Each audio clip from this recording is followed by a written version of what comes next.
Hello student, this is Fazan sir here. Now today in this video lecture I will discuss about the plant growth and development. This topic is related to class 11th biology chapter 15 plant growth and development, and this is my first lecture from this chapter. As we know, the all living things that are exist on the earth, they are made up of cells. Now at the time of growth and development, if they are multicellular, then this cell convert to form tissue, then tissue convert to form organ, and organ convert to form organ system. If we talk about animal, then organ system, number of organ system combined to form a whole animal body. In the same way, if we talk about a plant species, plant also multicellular. Here its life also originates from the single cell that are known as the zygote. Now this zygote developed from embryo. Now this embryo developed to form radicle and plumule and further convert the number of tissues. Now this tissue are useful for the process of formation of whole plant body, where we see the leaf, stem, root like structure organization. तो ऐसा हम जानते हैं कि हमारे अर्थ पे जितने भी लिविंग स्पीसीज होते हैं वो सब के सब सेल के बने होते हैं। तो जब भी किसी भी लिविंग स्पीसीज के अंदर ग्रोथ या डेवलपमेंट होगी, तो अगर हम बात करें किसी भी लिविंग स्पीसीज की, तो उन सभी के अंदर वो डेवलपमेंट और ग्रोथ सेल से स्टार्ट होगा। तो सेल क्या होता है? सेल किसी भी लिविंग थिंग्स की बेसिक यूनिट ऑफ लाइफ होती है। अब उस सेल से क्या होगा? टिश्यू फॉर्म होगा, टिश्यू से क्या होंगे? ऑर्गन फॉर्म होंगे, ऑर्गन से क्या होगा? ऑर्गन सिस्टम फॉर्म होगा। अब पूरी लाइफ कंप्लीट हो जाएगी, पूरा एनिमल बॉडी कंप्लीट हो जाएगा। इन द सेम वे हम बात करें प्लांट सेल की, तो प्लांट के अंदर जो लाइफ स्टार्ट होती है वो जायगोट से स्टार्ट होती है। अब जायगोट डेवलप होता है, फॉर्म करता है एम्ब्रियो, एम्ब्रियो से हमारे पास further number of tissue form होते हैं, मेरिस्टेमेटिक सेल फॉर्म होती है, और ये मेरिस्टेमेटिक सेल कॉन्टिन्यूसली डिवाइड करती है और डिवाइड करके 3 डिफरेंट टाइप के मेरिस्टेमेटिक सेल में कन्वर्ट करती है, एपिकल मेरिस्टेम, लेटरल मेरिस्टेम और इंटरकली मेरिस्टेम। अब ये मेरिस्टेमेटिक सेल होती है, उनके पास कैपेसिटी होती है लगातार कॉन्टिन्यूसली डिवाइड करने की। अब जब कॉन्टिन्यूसली डिवाइड करती रहती है, तो कॉन्टिन्यूसली डिवाइड करते करते यहाँ पे डिफरेंट डिफरेंट का ऑर्गन फॉर्म करता है, जैसे कि लीफ हो गए, स्टेम हो गई, रूट हो गई, फ्लावर हो गए, फ्रूट्स हो गए। तो ये सारी स्ट्रक्चर ऑर्गेनाइजेशन फॉर्म होते हैं मेरिस्टेमेटिक टिश्यू से ही, क्योंकि मेरिस्टेमेटिक टिश्यू लगातार डिवाइड कर रही होती है। इसके अलावा मेरिस्टेमेटिक टिश्यू एक स्पेशलाइज्ड टिश्यू है जिनके पास कैपेसिटी होती है through out the life divide करने की। इसलिए प्लांट लगातार अपने पूरे लाइफ में अपनी ग्रोथ और डेवलपमेंट को रिप्रेजेंट करते हैं। जबकि अगर हम बात करें किसी एनिमल की या अगर ह्यूमन की बात कर लें, तो हमारे पास जितने भी एनिमल होते हैं उनकी एक निश्चित ग्रोथ और डेवलपमेंट होती है, इसके बाद उनकी ग्रोथ और डेवलपमेंट रुक जाती है। लेकिन वही हम बात करें प्लांट की, तो प्लांट के अंदर लगातार ग्रोथ होती रहती है। तो जैसे हमारे पास लोअर प्लांट होते हैं, लोअर प्लांट के अंदर सेल फॉर्म होगी, अब सेल से एक टिश्यू बनेंगे और टिश्यू से उनकी पूरी लाइफ कंप्लीट हो जाएगी। जैसे हम बात करें एल्गी की, तो एल्गी के अंदर लीफ, स्टेम, रूट नहीं पाया जाता है। अगर हम बात करें बायोफाइट की, तो यहाँ पे क्या होते हैं? फॉल्स टाइप के लीफ, स्टेम, रूट होते हैं। इसके बाद हम बात करें टेट्रोफाइट, जिम्नोस्पर्म, तो यहाँ पे हमारे पास लीफ, स्टेम, रूट दिखता है, लेकिन फ्लावर और फ्रूट्स नहीं होता है। अगर हम बात करें हाई प्लांट है, तो हाई प्लांट के अंदर सारे सब चीजें पाई जा रही है, जैसे कि हमारे पास leaf, stem, root, flower, fruit, seed, सारी चीजें पाई जा रही हैं। अब यहाँ पे जब हाई प्लांट का डेवलपमेंट स्टार्ट होता है, तो इसका डेवलपमेंट स्टार्ट होता है शीड से, क्योंकि यहाँ पे शीड पाई जा रही है। It is start their life from the seed germination. If we talk about the angiosperm plant, this angiosperm plant start their life from the seed germination. अब इससे पहले क्या हुआ होगा कि जब ये इसके फ्लावर के अंदर फर्टिलाइजेशन प्रोसेस हुई होगी, उस कंडीशन में यहाँ पे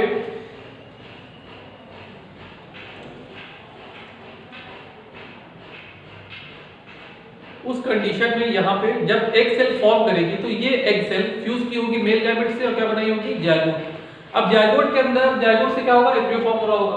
तो यहाँ पे एम्ब्रियो फॉर्म होता है जो कि हाइलम के पास होता है। ये एक शीट हो गई, इस शीट के पास हाइलम हो गया, हाइलम के पास यहाँ पे एम्ब्रियो हम लोग को दिखाई देता है क्लियर कट। अब इसके बाद जब इस डेवलपमेंट फेज में जाएगा ये, तो सबसे पहले क्या करता है? रेडिकल का फॉर्मेशन करता है। Now this radical continuously divide and growth, it show the growth towards the earth because it show the positive geotrophic movement.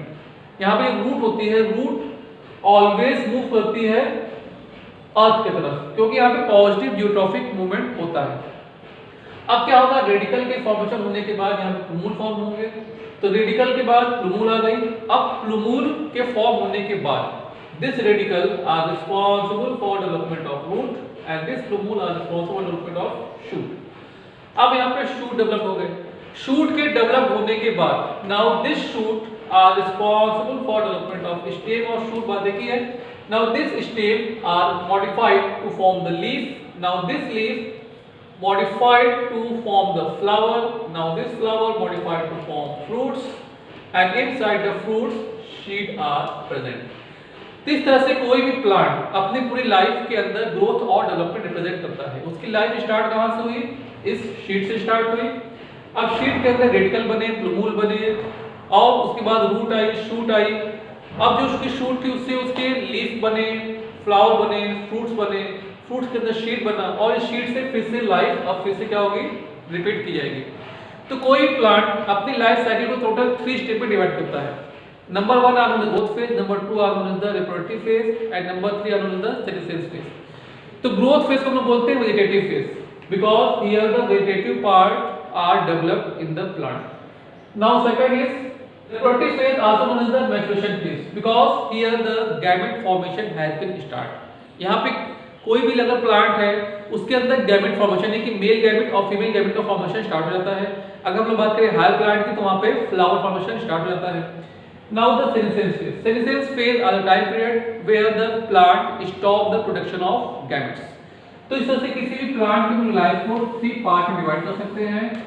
Vegetative phase के अंदर प्लांट ग्रोथ कर रहा होगा, जैसे यहाँ दिखाई दे रहा है प्लांट ग्रोथ कर रहा है. रिप्रोडक्टिव फेज के अंदर यहाँ पे मेल गैमेट बन रहे होंगे. अगर लोअर प्लांट है तो male gamete female gamete form करेगा. अगर हायर प्लांट यानी कि अगर एंजियोस्पर्म प्लांट है तो वहाँ पे फ्लावर का फॉर्मेशन स्टार्ट हो जाएगा. Now the senescence phase. Senescence phase में क्या होगा? यहाँ पे मेल गैमेट का फॉर्मेशन स्टॉप हो जाता है.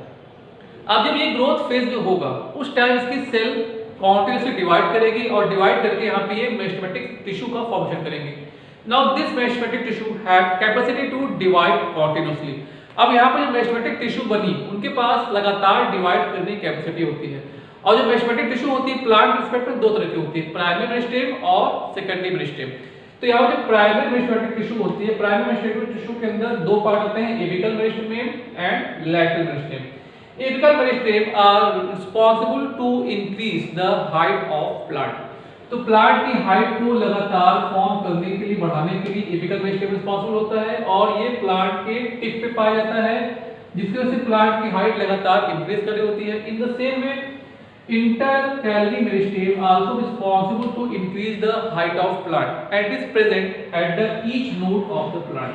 अब प्लांट की नोड कहाँ होती है? प्लांट की नोड वो एरिया होता है जहां पर उसकी लीफ निकलती है. अब जहां जहां से लीफ निकलेगी वहां पे क्या होगा? नोड बना होगा. और ये नोड बना होगा, नोड किसके बना होगा? इंटरकैलरी मेरिस्टेम का बना होगा. अब ये नोड रिस्पांसिबल होता है प्लांट की हाइट को इंक्रीज करने के लिए. तो एपिकल मेरिस्टेम और लैटरल मेरिस्टेम इनिशियल कंडीशन में आते हैं, और आने के बाद ये क्या करते हैं? प्लांट की हाइट को बहुत तेज से बढ़ा रहे होते हैं. लेकिन अगर प्लांट लगातार लंबा होता जाए तो क्या होगा? वो वीक हो जाएगा और वो फॉल डाउन कर सकता है, गिर सकता है. इस कंडीशन में यहाँ पे थर्ड लैटरल मेरिस्टेम आते हैं. अभी लैटरल मेरिस्टेम क्या करते हैं? प्लांट को थिकनेस प्रोवाइड करते हैं, मतलब उसको मोटा बनाते हैं तने को. जब उसका स्टेम मतलब उसका तना जब मोटा हो जाएगा तो क्या होगा? वो सीधा खड़ा रह सकता है. इस कंडीशन में यहाँ पे एपिकल मेरिस्टेम, लैटरल मेरिस्टेम और इंटरकैलरी मेरिस्टेम, ये टोटल 3 डिफरेंट टाइप के मेरिस्टेमेटिक टिश्यू मिल करके किसी प्लांट के अंदर ग्रोथ और डेवलपमेंट को रिप्रेजेंट कर रही होती है. अब कोई प्लांट अगर प्रॉपर अमाउंट में ग्रोथ और डेवलपमेंट करना चाहता है तो उसको एडिक्वेट अमाउंट में न्यूट्रिटिव सब्सटेंस चाहिए, उसको मिनरल्स की नीड होगी, एटमॉस्फेयर कंडीशन अच्छी होनी चाहिए. एटमॉस्फेयर कंडीशन बेस पे यहाँ पे कार्बन डाइऑक्साइड का प्रॉपर अमाउंट हो, वाटर का प्रॉपर अमाउंट हो, और सनलाइट उसको प्रॉपर अमाउंट में मिल रही हो, तभी वो प्लांट एक अच्छी ग्रोथ शो कर पाएगा. तो प्लांट को प्रॉपर अमाउंट में हम लोग को मिनरल्स देना होगा, एटमॉस्फेयर कंडीशन देनी होगी, कार्बन डाइऑक्साइड देना होगा, वाटर देना होगा, सनलाइट देनी होगी, तब कहीं जाके हमारा प्लांट एक प्रॉपर हेल्दी प्लांट यानी प्रॉपर वो ग्रोथ रिप्रेजेंट करेगा. अगर हम बात करें न्यूट्रिटिव सब्सटेंस की, तो न्यूट्रिटिव सब्सटेंस यहाँ पे कोई फूड नहीं होता, वो होता क्या है? ऑर्गेनिक और इनऑर्गेनिक सब्सटेंस होता है. जैसे कि हम लोग क्या करते हैं? खाना खाते हैं, लेकिन प्लांट को क्या चाहिए? ऑर्गेनिक सब्सटेंस चाहिए, इनऑर्गेनिक सब्सटेंस चाहिए, और सनलाइट के प्रेजेंस में कार्बन डाइऑक्साइड और वाटर चाहिए, जिसकी हेल्प से वो अपने फूड फॉर्म कर सके. तो यहाँ पे जो ऑर्गेनिक सब्सटेंस होते हैं उनका यूज करेगा वो इनऑर्गेनिक सब्सटेंस, जैसे कि हमारे पास माइक्रो एलिमेंट, ट्रांस एलिमेंट. तो माइक्रो एलिमेंट के बेस पे carbon, hydrogen, oxygen, nitrogen, phosphorus, sulphur. Micro element के बेस पे Fe, Mn, cobalt, nickel, copper, zinc, इन सब का यूज होता है। In the same way trans element, तो टोटल यहाँ पे 27 इसेंशियल एलिमेंट होते हैं जो कि प्लांट को नीड होते हैं ग्रोथ के लिए। Now the number of acidic and basic component are required for the good और proper growth of the plant. अब ये चीजें हो गई। अब इसके अलावा ये सारी चीजें हैं, हमने इसको प्रॉपर अमाउंट सेल को दे दिया, लेकिन जैसे हमारी लाइफ होती है, हम लोग बात करें ह्यूमन की, ह्यूमन बॉडी के अंदर क्या होते हैं, हार्मोन्स होते हैं। अब ये हार्मोन्स हमारी पूरी बॉडी की एक्टिविटी को रेगुलेट कर रहे होंगे। जैसे कि हम लोग बात करें ग्रोथ हार्मोन्स की, तो ग्रोथ हार्मोन्स क्या करता है, हमारी हाइट को इंक्रीज कर रहा होता है। In the same way the plant also consist of the different type of hormones. If you talk about plant, there are 5 types of hormones are present, that are known as the auxin, gibberellin, cytokinin, abscisic acid and ethylene। Human body में से hormones होते हैं, लेकिन हम बात करें plant की, तो प्लांट में केवल 5 टाइप के हार्मोन्स ही होते हैं जो कि उसकी पूरी ग्रोथ एक्टिविटी को रेगुलेट कर रहे होते हैं। Auxin, gibberellin and cytokinin are known as the growth promoter hormones, क्योंकि ये प्लांट की ग्रोथ करा रहे होंगे। While the abscisic acid and ethylene also known as the growth inhibitor hormones. ये क्या करते हैं, प्लांट की ग्रोथ को इनहिबिट करते हैं। लेकिन ग्रोथ प्रमोटर और ग्रोथ इनहिबिटर दोनों ही हार्मोन्स का एक अपना स्पेसिफिक रोल है। अगर ये हार्मोन्स प्लांट के अंदर नहीं होंगे तभी प्लांट अपनी प्रॉपर एक्टिविटी नहीं कर पाएगा। तो ग्रोथ प्रमोटर हार्मोन्स और ग्रोथ इनहिबिटर हार्मोन्स का दोनों का अपना अलग अलग इंपॉर्टेंस है। ये दोनों ही प्लांट को नीड होती है। अगर इनमें से कोई भी हार्मोन्स प्रॉपर नहीं होगा तो प्लांट अपनी प्रॉपर एक्टिविटी को रिप्रेजेंट नहीं कर पाएगा। So if you talk about oxygen, gibberellin, cytokinin, abscisic acid, they are represent the liquid form stage, while the ethylene are represent the gaseous form stage. Now I'm going to discuss about the properties of plant hormones. तो जैसा हम लोगों ने इससे पहले बात किया कि प्लांट के अंदर टोटल 5 टाइप के हार्मोन्स होते हैं, auxin, gibberellin, cytokinin, abscisic acid and ethylene. इसमें से oxygen, gibberellin, cytokinin and abscisic acid, ये जो 4 हार्मोन्स होते हैं ये होते हैं प्लांट के अंदर लिक्विड फॉर्म में, जबकि इथाइलिन एकमात्र ऐसा हार्मोन है जो कि गैसेस फॉर्म में एग्जिस्ट करता है। इसके बाद प्लांट हार्मोन जो होते हैं वो ग्रोथ प्रमोटर और ग्रोथ रेगुलेटर के बेस पे फिर से 2 पार्ट में डिवाइड किए गए हैं, जिसमें से ऑक्सीन, जिबरेलिन और साइटोकाइनिन कहलाता है ग्रोथ प्रमोटर हार्मोन, जबकि एब्सिसिक एसिड और इथाइलिन कहलाता है ग्रोथ इनहिबिटर हार्मोन। अब इन दोनों की अपनी अलग अलग प्रॉपर्टीज होती है। अब प्लांट को इन दोनों की नीड होती है और इनका अलग अलग किसी प्लांट के अंदर रोल होता है। अब यहाँ हम बात करते हैं प्रॉपर्टीज ऑफ प्लांट हार्मोन्स की। तो जो हमारे पास जो total 5 different type plant hormones पाए जा रहे हैं उनकी प्रॉपर्टीज क्या होती है। Number 1, there are no fix site of synthesis.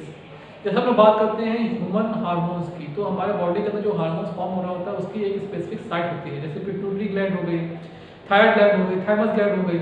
तो पिट्यूटरी ग्लैंड में क्या होता है, हमारे पास ग्रोथ हार्मोन्स बनते हैं, एटीएच बनता है, टीसीएसएच बनता है। तो डिफरेंट टाइप ऑफ हार्मोन्स की एक फिक्स साइट है। Same thyroid gland, adrenal gland, जो हमारे पास ग्लैंड होती है उनकी एक स्पेसिफिक साइट है जहाँ पे वो हार्मोन्स बन रहे हैं। जबकि जो प्लांट होते हैं, प्लांट के अंदर हार्मोन्स फॉर्मेशन कोई स्पेसिफिक साइट नहीं है, उसके प्लांट बॉडी के अंदर वो हार्मोन्स कहीं पे बन सकता है। तो first point is that there are the no fix site of synthesis. Now second is they are known as the low molecular weight compound. ये जो कंपाउंड होते हैं ये इनका मॉलिक्यूलर वेट काफी कम होता है, काफी हल्के लाइट वेट के मॉलिक्यूलर वेट के कंपाउंड होते हैं। So the second is that they are known as the low molecular weight compound. Now third is they act as a signal molecule. अब ये क्या है, प्लांट हार्मोन्स है। हार्मोन्स का काम होता है इंफॉर्मेशन को पूरे बॉडी के अंदर ट्रांसपोर्ट करना। तो ये क्या होगा, ये सिग्नल मॉलिक्यूल होगा, मतलब कि ये प्लांट को इंफॉर्मेशन दे रहे हैं। क्योंकि प्लांट के पास कोई स्पेसिफिक नर्व तो है नहीं, हमारे पास नर्व सिस्टम होता है। नर्व सिस्टम बेस हम लोग पता लगा लेते हैं कि हमारे आसपास के एनवायरनमेंट के अंदर क्या चेंजेस हो रहे हैं और हमें वो क्या एक्टिविटी करनी है। लेकिन प्लांट के अंदर कोई भी नर्व सिस्टम रिपोर्ट नहीं की गई है। इसके बेस पे सारी की सारी एक्टिविटी उस प्लांट हार्मोन्स के थ्रू होती है। वो अपने हार्मोन्स के थ्रू ही अपने पूरे प्लांट बॉडी को सिग्नल भेज रहा होता है, इंफॉर्मेशन भेज रहा होता है। So here the plant hormones acts as a signal and these are responsible for the transfer of the information from one place to another place. They are synthesized very little amount inside the plant. तो किसी plant के अंदर ये जो होते हैं बहुत ही कम amount में सिंथेसाइज हो रहे होते हैं। So this is the next point, they are synthesised very little amount. They acts on distance and near the site of synthesis. अब जहाँ पे ये बन रहे हैं, हो सकता है क्योंकि साइट ऑफ सिंथेसिस उसी जगह पे हो, या हो सकता है कि इनकी साइट ऑफ सिंथेसिस किसी अदर जगह पे हो। जैसे हम लोग बात करते हैं हमारे ह्यूमन बॉडी के अंदर जो पिट्यूटरी ग्लैंड होती है, वहाँ पे ग्रोथ हार्मोन बन गए। अब ये ग्रोथ हार्मोन कहाँ बन रहे हैं? ब्रेन रीजन बन रहे हैं, लेकिन कहाँ ग्रोथ करा रहे हैं? पूरी बॉडी ग्रोथ करा रहे हैं। इसी तरह से हमारे पास जो एसीटीएच हार्मोन बनता है, वो एसीटीएच हार्मोन डायरेक्टली वर्क करता होता है एड्रिनल ग्लैंड के ऊपर। In the same way FLH hormones, LH hormones, they work on the testis and ovary. तो डिफरेंट हार्मोन्स की डिफरेंट साइट ऑफ एक्शन होती है। अब वो हार्मोन्स उस पर्टिकुलर जगह पे वर्क कर सकते हैं और उससे दूसरे वर्क कर सकते हैं। तो सेम कंडीशन यहाँ पे होती है। प्लांट के अंदर जो हार्मोन्स बनते हैं वो उनकी जो पोजीशन होती है एक्टिविटी की, वो उस सेम पर्टिकुलर पोजीशन पे भी वर्क कर सकते हैं, या हो सकता है कि जहां वो बने वहां पे वर्क न करे, कहीं और वर्क कर रहा हो। And the next point that are the most essential point, that is 6th point, is that there are the no fixed activity of the plant hormones for a particular types of hormones। तो जो भी hormones बन रहा है उस particular hormones का कोई specific action यानी कि कोई फिक्स फंक्शन नहीं है कि वो हार्मोन्स वो पर्टिकुलर फंक्शन परफॉर्म करेगा। जैसे हमारे बॉडी के अंदर ग्रोथ हार्मोन्स क्या कर रहा है? ग्रोथ परफॉर्म कर रहा है। टेस्टोस्टेरोन क्या कर रहा है? मेल कैरेक्टरिस्टिक लेके आ रहा है। एस्ट्रोजन प्रोजेस्टेरोन क्या कर रहा है? फीमेल कैरेक्टरिस्टिक लेके आ रहा है। लेकिन यहाँ पे जो हार्मोन्स होते हैं जैसे कि auxin, gibberellin, cytokinase, citric acid, thiamine, ये हार्मोन्स डिफरेंट प्लांट के अंदर डिफरेंट टाइप की एक्टिविटी शो करते हैं और ये डिपेंड करता है कि उनकी कंसंट्रेशन वहाँ पे कितनी है। जैसे हम लोग बात करें ऑक्सिन हार्मोन्स की, तो अगर ऑक्सिन हार्मोन शूट में ज़्यादा होता है तो वहाँ पे ग्रोथ कराता है, जबकि ऑक्सिन हार्मोन्स जिस कंडीशन में रूट के अंदर ज़्यादा हो, मतलब मान लिया कोई रूट है, अब रूट के जिस पार्ट में ऑक्सीजन ज़्यादा हो वहाँ पे ग्रोथ कम होगी और जहाँ पे ऑक्सीजन कम हो वहाँ पे ग्रोथ ज़्यादा होगी।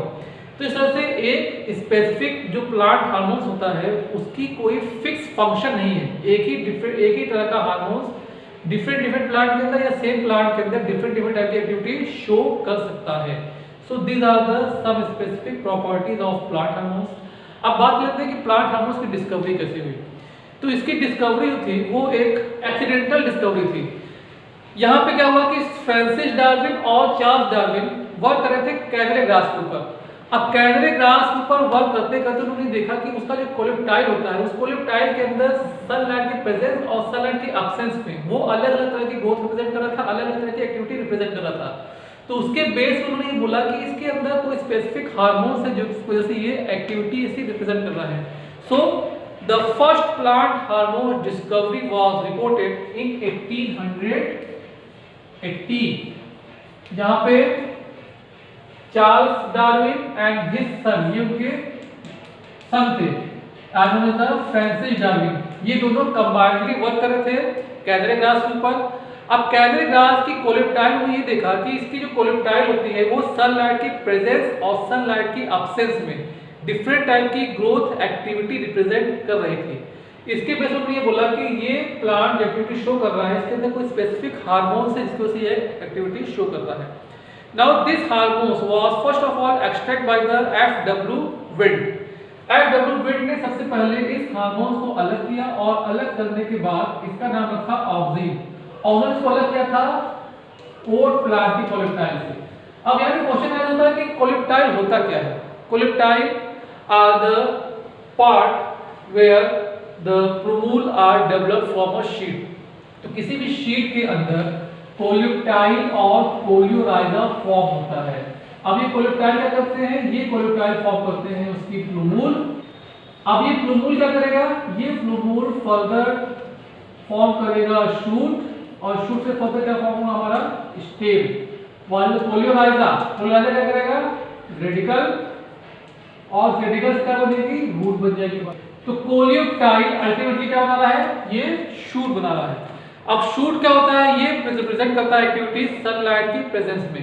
अब सनलाइट प्रेजेंस में ये एक्टिविटी शो कर रहा था, कभी ग्रोथ हो रही थी कभी ग्रोथ नहीं हो रही थी। सनलाइट की प्रेजेंस और एब्सेंस में डिफरेंट टाइप की एक्टिविटी ये रिप्रेजेंट कर रहा था। लेकिन अभी तक ये हार्मोन्स कौन सा है और ये एक्टिविटी क्या करता है इसके बारे में कुछ पता नहीं था। इसके बाद क्या हुआ? एफ.डब्ल्यू. विल्ड ने सबसे पहले इस हार्मोन्स को प्लांट से अलग किया और उसका एक नाम दिया, इसको बोला उन्होंने auxin. So F W. Wild first of all extract the auxin, extract the hormones and give the name auxin. But they extract this hormones from the oat coleoptile. तो यहाँ पर उन्होंने क्या किया, ओट प्लांट के कोलेप्टाइल के थ्रू इन्होंने सबसे पहले ऑक्सिन हार्मोन्स को अलग किया, उसका उन्होंने ऑक्सिन नाम रखा। अब यहाँ पे ऑक्सिन हार्मोन्स होता है ये तो पता चल गया, लेकिन वो दिखने में कैसा होता है, वो वहाँ पे कौन कौन से मॉलिक्यूल होते हैं, कौन कौन से एटम्स इन्वॉल्व होते हैं उसके फॉर्मेशन में, इसकी डिस्कवरी के लिए फर्दर नेक्स्ट दो साइंटिस्ट हमारे पास आए, इनका नाम था कोजेट and डिमॉन्ड।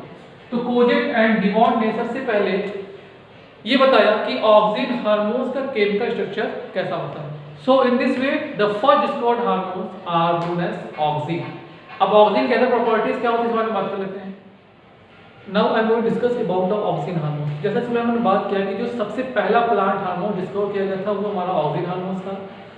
This auxin hormone was discovered by 1880 by the Charles Darwin and Francis Darwin. They perform experiment on the canary grass and they obtained it into the colectile of the plant। तो सबसे पहले Charles Darwin और Francis Darwin ने auxin hormones को discover किया canary grass की कोलेक्टाइल से। अब इस प्लांट हार्मोन्स का उन्होंने कोई स्पेसिफिक नाम नहीं दिया, उन्होंने क्या बोला कि कोई स्पेसिफिक थिंग्स यहाँ पे है जो कि रिस्पॉन्सिबल होती है प्लांट की ग्रोथ के लिए। अब क्या हुआ, F.W. विड ने सबसे पहले इस हार्मोन्स को अलग किया ओट प्लांट से और इसका नाम दिया auxin. Now the chemical structure was first of all proposed by the scientist Kojen and Dimond। तो कोजेन एंड डिमांड ने सबसे पहले ऑक्सिन हार्मोन्स के केमिकल स्ट्रक्चर के बारे में बताया। अब बात कर लेते हैं कि चार्ल्स डार्विन और फ्रांसिस डार्विन ने कैनरी ग्रास में आके देखा क्या था, उन्होंने कैसे पता लगाया कि यहाँ पे कोई हार्मोन्स है जो कि एक्टिविटी शो कर रहा है। तो उन्होंने किया क्या कि जो कैनरी ग्रास की कोलेप्टाइल है उस कोलेप्टाइल को उन्होंने कट कर दिया। अब कट करने के बाद वो ये देखे कि जब उन्होंने इसको कट करके यहाँ पे कवर कर दिया तो कवर करने से प्लांट के अंदर ग्रोथ नहीं हो रही थी। उसके बेस पे पता लगा ली कि प्लांट की जो टिप होती है उस टिप के पास कोई स्पेसिफिक चीज होती है, कोई स्पेसिफिक थिंग्स होती है जो कि रिस्पॉन्सिबल होती है प्लांट की ग्रोथ कराने के लिए, प्लांट की हाइट बढ़ाने के लिए। तो जब उन्होंने इसको ही कट कर दिया तो उन्होंने देखा कि प्लांट की हाइट बढ़ गई, प्लांट के अंदर कोई ग्रोथ रिपोर्ट नहीं हो रही थी। इसके बाद जो नेक्स्ट साइंटिस्ट है उनका नाम था ऑयर जेनसन। बाय जेनसन ने 1910 के अंदर इस डिस्कवरी को आगे बढ़ाते हुए फर्दर एक वर्क किया, वहां पर उन्होंने किया क्या कि कोलेप्टाइल को ले लिया, लेने के बाद अब प्लांट की शूट के पास लाइट पास की। तो लाइट पास करने के बाद उन्होंने ये देखा कि जिस डायरेक्शन में सनलाइट जा रही थी उस डायरेक्शन में प्लांट की स्टेम मूव कर जाती है। अगर हम लोग एक बंद रूम ले लें, पूरा रूम वो पैक हो, और पैक होने के बाद अब इस रूम के अंदर एक छोटा छेद कर दिया और छेद करने के बाद यहां से अगर इस प्लांट के पास सनलाइट पास कराई जाएगी तो देखा गया है कि प्लांट क्या होते हैं उसी डायरेक्शन में जाते हैं जिस डायरेक्शन में सनलाइट आ रही होती है। अब इस बेस पे ऐसा क्यों होता है, इस डिस्कवरी के बाद कंफर्म हो गया कि ऐसा हो क्यों रहा है। यहाँ पे एक्चुअली होता ये है कि जब सनलाइट आती है तो सनलाइट जिस डायरेक्शन में आएगी वहां पे क्या होता है फोटोसिंथेटिक पिगमेंट मूव कर जाते हैं, जबकि अदर साइड पे क्या होगा ऑक्सिन हार्मोन ज्यादा होगा। तो जिस जगह पे ऑक्सिन हार्मोन ज्यादा होगा वहां पे ग्रोथ ज्यादा होगी। इसको देखते हैं जैसे कि मान लीजिए कि स्टार्टिंग में क्या हुआ, जब सनलाइट आई तो आने से क्या हुआ कि फोटोसिंथेटिक पिगमेंट जो थे यहाँ पे आगे ज्यादा और ऑक्सिन क्या होगा यहाँ पे आगे ज्यादा। अब क्या हुआ कि जब ऑक्सिन यहाँ पे ज्यादा होगा तो यहाँ पे सेल डिवीजन ज्यादा होगी, सेल ऑर्गेनाइजेशन ज्यादा होगा। इस कंडीशन में यहाँ पे अगर सेल ग्रोथ ज्यादा हो रही है तो ये थोड़ा फुल के मोटा हो जाएगा। अब लगातार अगर ग्रोथ ज्यादा होता जाएगा तो ये एरिया लगातार स्वेल होता जाएगा। अब स्वेल जब लगातार ये होगा तो लगातार स्वेल होने से वो करेगा क्या कि जो दूसरा सरफेस होगा उसको अपने तरफ खींचेगा, क्योंकि यहाँ पे स्वेलिंग हो रही है तो ये क्या करेगा इस पार्ट को अपनी तरफ खींचेगा। जब ये खींचेगा तो क्या करेगा इसको ये हल्का सा घुमा देगा, घुमाते घुमाते क्या होता है कि यहाँ पे धीरे धीरे बैंड बन जाती है। तो इस तरह से सनलाइट की प्रेजेंस में क्या होता है कि जहाँ पे सनलाइट आ रही होगी वहाँ पे फोटोसिंथेटिक पिगमेंट आ जाएंगे, जबकि अदर डायरेक्शन में हमारे पास ऑक्सिन हार्मोन्स यानी ग्रोथ हार्मोन्स आ जाएगा। अब इस ग्रोथ हार्मोन्स की प्रेजेंट होने की वजह से इस डायरेक्शन में सेल डिवीजन ज्यादा होता है, ज्यादा सेल बनती है, जिसकी वजह से ये एरिया धीरे धीरे करके बैंड हो जाता है, मूव कर जाते हैं सनलाइट के डायरेक्शन में। इसके बाद नेक्स्ट एक वो डिस्कवरी 1981 के अंदर पोल के द्वारा। पोल ने क्या किया इस कोलेप्टाइल को कट किया और कट करने के बाद इसी प्लांट के शूट के ऊपर इसको रख दिया, लेकिन इसके हाफ पार्ट पर रखा और हाफ पार्ट को फ्री छोड़ दिया। अब क्या हुआ उन्होंने ये देखा कि जो जिस हाफ पार्ट में इन्होंने इस कोलेप्टाइल को छोड़ा था वहां पे ग्रोथ अच्छी खासी हो रही थी, और उस डायरेक्शन में प्लांट पूरा मूव कर जाता था। तो इस तरह से ये प्रूफ हो गया कि ये जो टिप होती है, इस टिप के पास ही कोई ऐसी चीज़ होती है जो कि रिस्पॉन्सिबल होती है प्लांट की ग्रोथ कराने के लिए, प्लांट की लेंथ को इंक्रीज करने के लिए। तो इस तरह से यहाँ पे क्लियर हो गया कि ये जो हमारे पास ऑक्सिन हार्मोन्स होते हैं, ये हार्मोन्स रिस्पॉन्सिबल होते हैं प्लांट की ग्रोथ को कराने के लिए, प्लांट की हाइट को बढ़ाने के लिए। Nowadays total near about 200 type of auxin hormones are discovered. तो आज प्रेजेंट टाइम में लगभग 200 से ज़्यादा ऑक्सिन हार्मोन्स की टाइप की डिस्कवरी हो चुकी है। अब बात कर लेते हैं प्रॉपर्टीज ऑफ ऑक्सिन हार्मोन। जो ऑक्सिन हार्मोन्स होते हैं उसकी प्रॉपर्टीज क्या क्या होती है, किसी प्लांट के अंदर वो कौन कौन से एक्टिविटी रिप्रेजेंट करते हैं। So first main basic property is that it is responsible for the typical dominancy of a plant. जैसे कोई भी प्लांट है, उस प्लांट की टिपिकल डोमिनेंसी के लिए रिस्पॉन्सिबल होता है, यानी कि प्लांट की हाइट को ये बढ़ाए। तो फर्स्ट पॉइंट क्या हो गया, टिपिकल डोमिनेंसी। तो प्लांट के अंदर ये क्या कर रहा है, उसकी टिपिकल डोमिनेंसी लेकर के आ रहा है। अब टिपिकल डोमिनेंसी कैसे आएगी, जब प्लांट की हाइट लगातार बढ़ती जाएगी। अब प्लांट की हाइट अगर बढ़ानी, यहाँ पे सेल का नंबर बढ़ाना होगा। अब सेल का नंबर बढ़ाने के लिए क्या होगा, यहाँ पे सेल डिवीजन ज्यादा कराना होगा, सेल इलॉन्गेशन ज्यादा कराना होगा। सो the second characteristic is that these hormones are responsible for cell division and cell elongation। ये हार्मोन करता क्या है कि सेल डिवीजन और सेल इलॉन्गेशन में हेल्प कर रहा होता है प्लांट की, जिसकी वजह से लगातार प्लांट की हाइट इंक्रीज करती जाती है। अब प्लांट को अगर लंबा बनाना है तो वहाँ पे ब्रांचेस अगर आएगी तो प्लांट की हाइट रुक जाती है। तो ये ऑक्सिन हार्मोन्स करते क्या है कि प्लांट की ब्रांचेस, यानी कि जो उसकी लेटरल ब्रांच आती है उसको आने से रोकता है। So third point, it inhibit, मतलब रोक रहा है the growth of branches. Growth of branches को क्या करते हैं ये लोग, इनहिबिट कर देते हैं। तो इसका ये थर्ड पॉइंट हो गया, it inhibit the growth of branches. Now the fourth point is that it responsible for the root inducer. अब रूट इंड्यूसर क्या होता है, मतलब कि जैसे कोई स्टेम है, हमको कटिंग लगानी है। अब कटिंग लगाने के लिए हम चाहते हैं कि इस कटिंग पार्ट से हमारे पास रूट आ जाए। जैसे कि हम लोग जब इस कटिंग स्टेम को सॉल्व करके रखें तो आसानी से हमारे पास प्लांट डेवलप हो जाए। तो कटिंग की कंडीशन हम लोग करते क्या है कि इस कटिंग स्टेम को हम लोग ऑक्सिन हार्मोन से ट्रीट करते हैं। Now this auxin hormones are responsible for the root induction. तो किसी भी कटिंग एक्टिविटी के लिए जो हमारे पास कटिंग स्टेम होती है उसके अंदर रूट को डेवलप करने के लिए हम लोग ऑक्सिन हार्मोन्स का यूज करते हैं। Now the next point is that it responsible for promote the parthenocarpy. अब पार्थिनोकार्पी क्या होता है, parthenocarpy is a condition in which the fruits are developed without the development of seed. मतलब कि ऐसे फ्रूट का फॉर्मेशन करना जहाँ पे शीड ना पाई जाए। इस कंडीशन में हमारे पास जो ऑक्सिन हार्मोन्स होते हैं, ये ऑक्सिन हार्मोन्स के रिस्पॉन्सिबल होते हैं ऐसे सीड को बनाने के लिए जिसके अंदर फ्रूट तो बने, मतलब कि जैसे कि मैंगो हो गया, ये मैंगो तो फॉर्म हो लेकिन इस मैंगो के अंदर शीड फॉर्म नहीं होगी। तो इस तरह की कंडीशन पार्थिनोकार्पी के पास ऑक्सिन हार्मोन्स की वजह से ही आती है, जिसकी वजह से हमारे पास ऐसे फ्रूट बनते हैं जहाँ पे शीड फॉर्म नहीं होती। Auxin hormones also responsible increase the rate of respiration in case of plant. तो किसी प्लांट के अंदर रेट ऑफ रेस्पिरेशन को इंक्रीज करने के लिए भी ऑक्सिन हार्मोन्स रिस्पॉन्सिबल होता है। जो हमारे पास ऑक्सिन हार्मोन्स होते हैं वो करते क्या है कि प्लांट की स्टोमेटा को ओपन करने में हेल्प करते हैं। जब प्लांट का स्टोमेटा ओपन हो जाएगा तो प्लांट की स्टोमेटा ओपन होने पे क्या होगा, यहाँ पे रेट ऑफ रेस्पिरेशन इंक्रीज करेगा। और जब रेट ऑफ रेस्पिरेशन यहाँ पे इंक्रीज करेगा तो यहाँ पे क्या होगा, इजीली गैसेस के एक्सचेंज होंगे और गैसेस का एक्सचेंज ज्यादा होगा तो यहाँ पे होगा क्या, ज्यादा फोटोसिंथेसिस होकर देगी और प्लांट ग्रोथ अच्छी हो पाएगी। Except this hormones are acts as a phototropic movement and geotropic movement. तो फोटोट्रॉपिक मूवमेंट और जियोट्रॉपिक मूवमेंट क्या होता है इसके बारे में बात कर लेते हैं। जैसे कि मान लिया हमने एक पॉट लिया, उस पॉट के अंदर एक प्लांट लगा हुआ था। हमने क्या किया, इस प्लांट को पॉट के साथ साथ पूरा बैंड करके सॉइल के सामने रख दिया। जैसे कि हमारे पास ये नीचे बॉटम हो गई, हमने क्या किया, इस गमले को बैंड कर दिया। ये हमारे पास सरफेस एरिया हो गया। हमने सरफेस एरिया के सामने अपने जो पॉट है, जो गमला था, उसको इस तरह से रख दिया। अब रखने के बाद क्या होता है कि after some time the shoot are move towards in upward direction while the root are moved in downward direction। तो यहाँ पे देखा गया है कि जब भी कोई प्लांट लैटरल पोजीशन में आता है सॉइल सरफेस से या सरफेस से, तो रिप्रेजेंट करता है कि शूट के अंदर ग्रोथ होती है वो अपवर्ड डायरेक्शन होती है, जबकि रूट के अंदर ग्रोथ होती है वो डाउनवर्ड डायरेक्शन होती है। अब ऐसा क्यों होता है इसके पहले बात कर लेते हैं। जब भी हम उसको बैंड करके रखेंगे, तो जैसे कि मान लीजिए हमारे स्टार्टिंग में प्लांट था, अब यहाँ पे ये पॉड के अंदर लगा हुआ था, तो अब यहाँ पे बैंड किया इसको, तो बैंड करने से जो ऑक्सीजन हार्मोन होते हैं वो ऑक्सीजन हार्मोन लोअर साइड पे आके इकट्ठा हो जाएंगे। अब यहाँ पे जो बोला गया था प्रॉपर्टी ऑफ प्लांट हार्मोन्स का लास्ट पॉइंट कि डिफरेंट प्लांट हार्मोन्स की एक्टिविटी अलग अलग होती है अलग अलग प्लांट के अंदर या सेम प्लांट के अंदर।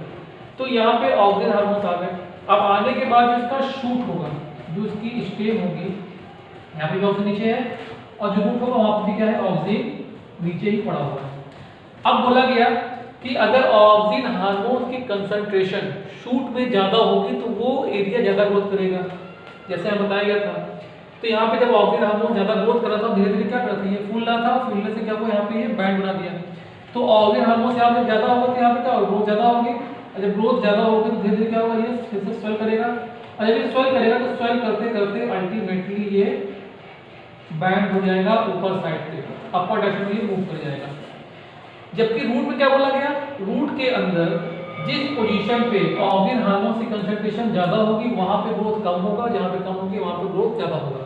तो अगर हम लोग रूट की बात करें तो यहाँ पे क्या होगा, ऑक्सीजन हार्मोन का कंसंट्रेशन यहाँ पे कम होगा, जबकि लोअर साइड में क्या है, ऑक्सीजन हार्मोन कंसंट्रेशन ज्यादा है। यानी कि इस कंडीशन में अगर हम बात करें रूट की, तो यहाँ पे ग्रोथ ज्यादा होगी और यहाँ पे ग्रोथ कम होगी।